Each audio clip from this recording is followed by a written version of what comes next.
Hello everybody and welcome to another episode of Box Office Talk. This is the show where I break down what happened at the box office, see if my predictions for the top 5 are correct, then make predictions for next week's top 5. So let's get right on into it. Last week I predicted that the number 1 would be Inside Out 2, number 2 would be Bad Boys Ride or Die, number 3 would be The Bikeriders, number 4 would be The Exorcism, or the Russell Crowe exorcism, not to be confused with literally any other exorcism movie out there, including The Exorcist, the most famous one. That just had another installment fairly recently.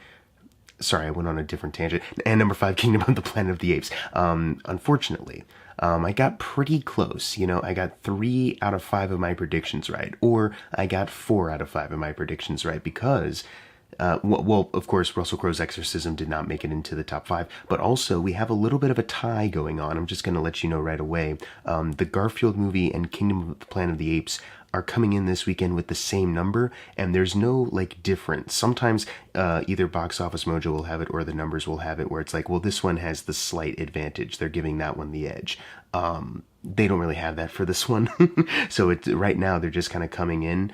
So I went into the comments section going like, okay, whoever, if they put Garfield at 4, they put it at 5, and Kingdom of the Planet of the Apes, same thing, then either way, if they're in one of those 2 spots, they'll get the shout out. Either way, only 2 of you got your predictions right for this weekend. Hats off to you. Some of you did get pretty close, but I saw some people still holding on hope that Kingdom of the Planet of the Apes would have a bit more of a holdover and outpace the Bikeriders, which, I mean, considering the hold that Apes has been having this entire time, but especially the bounce back last weekend, not a bad prediction.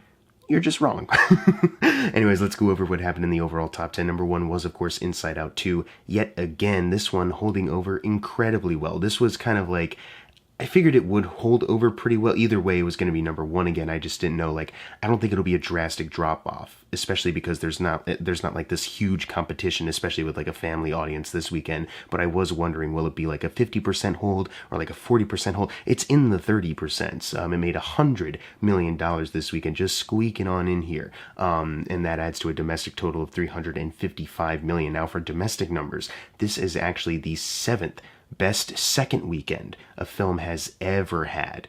For an animated film, obviously, it's the best of all time. The best second weekend ever for an animated film. But for just any movie, it is the 7th best. As I read these numbers out, please remember that these 7 films are the only ones to make $100 million over on their second weekends, which is what qualifies for, second best weekend. Anyways, Force Awakens had $149 million on their second weekend, Endgame $147, Infinity War $114, Black Panther $111, Jurassic World $106, and the first Avengers movie $103. So Inside Out 2 is joining that elite club, unless, actual numbers come out and go actually, it only made it to 99, but either way, if it doesn't make exactly $100 million this weekend, when the official numbers come out, it'll still be making more than the movie that is, right below it, which would be the 8th best second weekend for a movie, which would be Barbie's second weekend, which was $93 million. So it's just right in between there. That is pretty amazing. Barbie being, of course, one of the biggest movies, up there with Mario and Oppenheimer last year,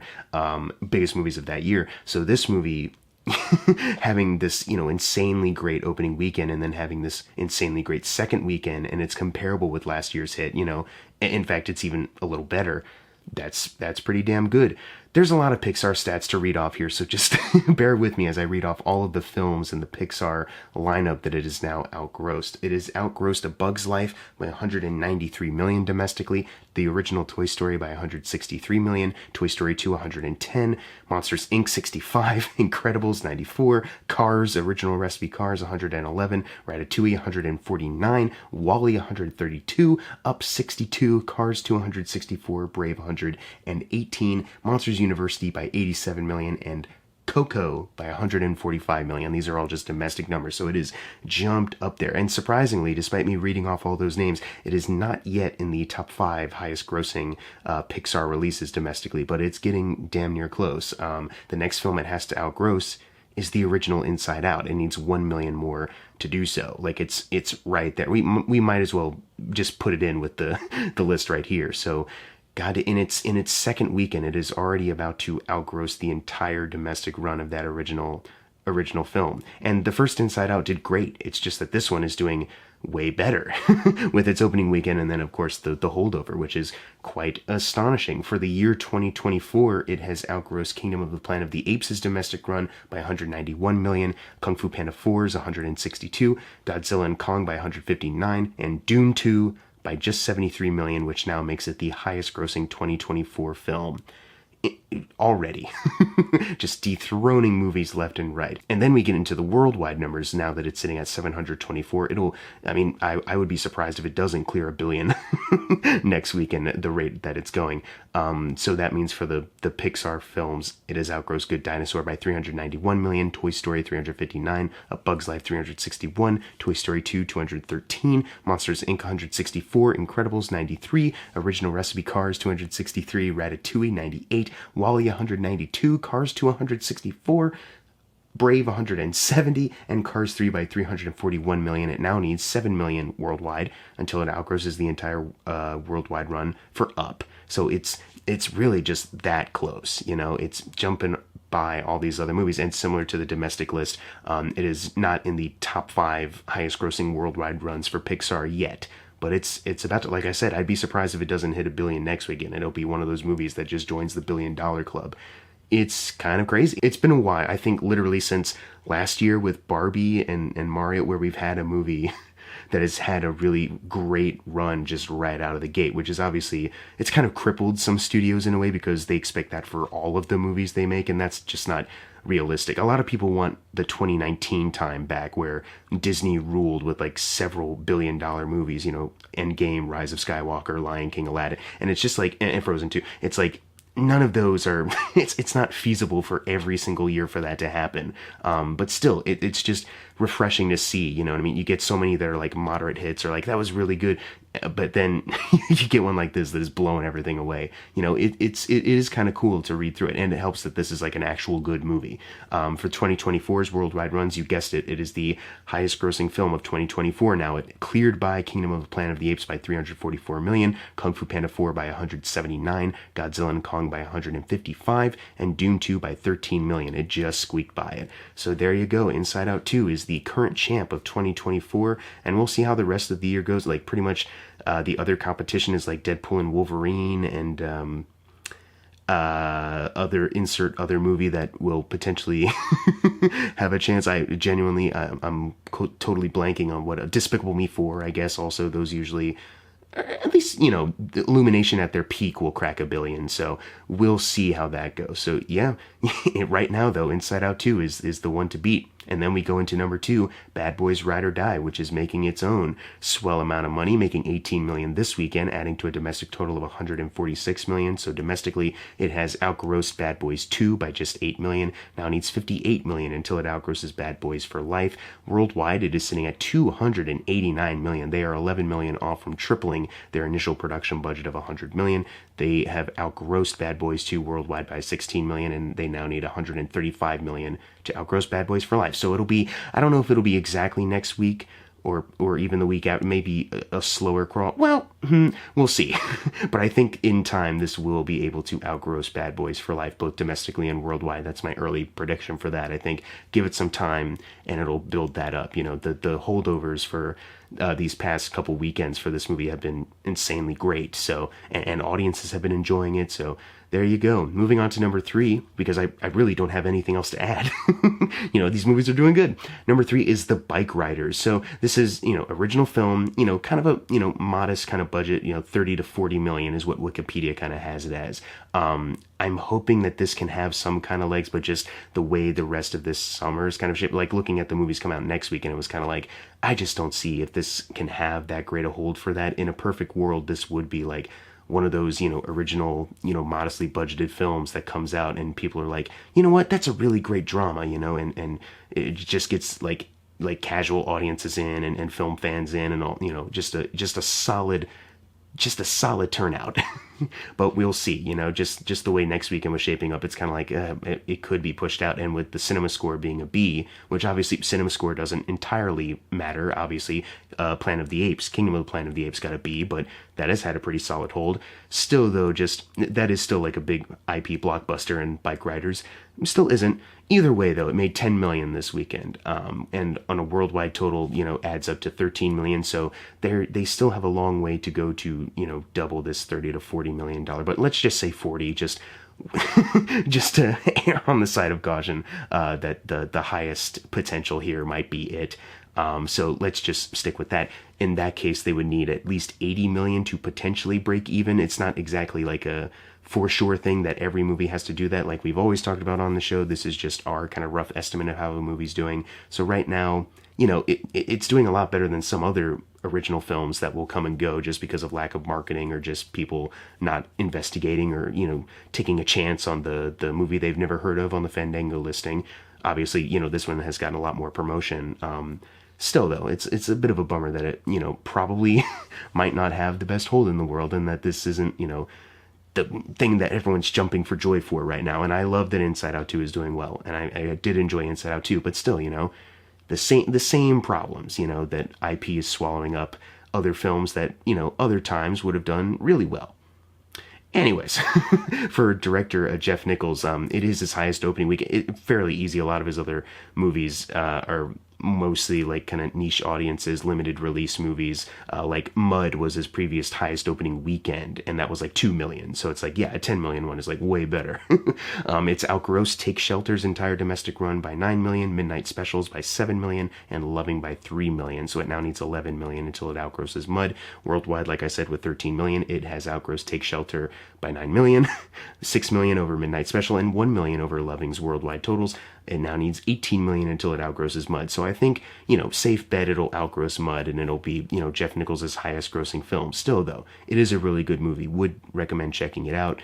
Kind of a bummer that, like, even Challengers, because that had a pretty solid hold. That kind of came out at, like, a good time, like, kind of right before things were getting really busy, too. But even then, they weren't really able to, crack 100 million worldwide. They had solid holdovers, but they never were able to even double their 55 million initial production budget. So, maybe the same thing will happen here, or maybe the Bikeriders will dip incredibly fast. That's like the worst case scenario. Anyways, number 4 is the Garfield movie, making 3.6 million, adding to a domestic total of 85 million. Worldwide, it is sitting at 230 million. So last weekend, it already outgrossed the other Garfield movies. So right now, I really don't have any other stats to compare it to. So luckily, this weekend happened where we have the tie, so we can just kind of quickly move on from this one and talk about how crazy it is that this one is neck and neck with our number 5, but could also be our number 4, which is Kingdom of the Planet of the Apes. I'm telling you, the word of mouth has really spread on this one, and like we've always said with the most recent Planet of the Apes films, they quietly make bank. So people have been just spreading the word, and people have been like, okay, yeah, let's give it a shot, and obviously continuing to spread that word. So that's pretty great. The fact that it's neck and neck, and it's not particularly clear which one did better this weekend, this movie and the Garfield movie, that's pretty good. That is pretty good in my eyes. Anyways, I made, like I said, 3.6 million right now, adding to a domestic total of 164 million. So it's 12 million behind Rise of the Planet of the Apes right now. If it maintains a solid hold, we might be seeing it outgross that film. Worldwide, it is sitting at 380 million, so 90 million behind Rise, looking a little less likely on that end. But if it can somehow hold over well enough and, slip in 20 million more dollars, it'll get to 400 million worldwide, which is another kind of like a milestone as far as like 100 million, 200 million. It's not exactly tripling the $160 million budget, but still, it just goes to show you, right now they would need 100 million more to triple the 160 initial production budget, and that's not really the kind of momentum it has right now. But still, I think they're doing well enough, and I think we'll be hearing news about more in this series soon, especially with like the Blu-ray release coming out, and they've teased like, we're going to release a cut where you can see everyone in their motion capture suits, and it's like, oh shit, will that get more people to buy the Blu-ray and, premium video on demand with the bonus features, stuff like that, and then you'll see an uptick in interest in this movie on the home video market, and then just, goes to show you even more that people are still interested in this movie. Hopefully. Number 6 is If, making 2.7 million, adding to a domestic total of 106 million, places it 54 million behind A Quiet Place Part 2. Worldwide, it is sitting at 181 million, which places it 115 million behind A Quiet Place Part 2. So, $39 million off, though. More importantly, it's $39 million off from doubling its initial $110 million production budget. So it's been holding over well, but similar to The Fall Guy, which has been nudged completely out of the top 10 at this point, it's still not enough to recoup how much money they've put into it, allegedly. And I also checked on, like, what's it? It's not Voodoo anymore. Fandango at Home. Terrible name. It's already on there. If is already on there, and I didn't even know it. They didn't really advertise that as much. So, I mean, good on you, but that you didn't, like, put it everywhere. Like, If is on digital markets right now, because I feel like I see that with every other movie, but not this one for some reason. Either way, it's like, it's still, you know, you're still undercutting potentially people who will go to see it in the theater when they see it on demand. Like, oh, there it is, you know. So womp wompity womp. Number 7 is The Exorcism of Russell Crowe. I for some reason thought it would do well enough to get into the top 5. That's my bad. I thought the numbers were so low, but, you know, Garfield and Kingdom Planet of the Apes had to get their tie and hold over pretty well. So, you know, no room for Russell Crowe this time. It made $2.4 million. Not sure what the budget of this thing is, but they had to, what did they do? They wrapped filming in December of 2019. But they needed to do some additional photography, which took a long time because of, you know, COVID. I think maybe even the strikes kind of got to them. It genuinely took them a while to, like, get in there and even finish it through post-production. So this movie has kind of technically been on the shelf, technically speaking, for a while. So, you know, I mean, the fate of just opening at number 7 and barely anyone except for, like, me knows this movie exists, you know. I mean, that's kind of the fate, you know.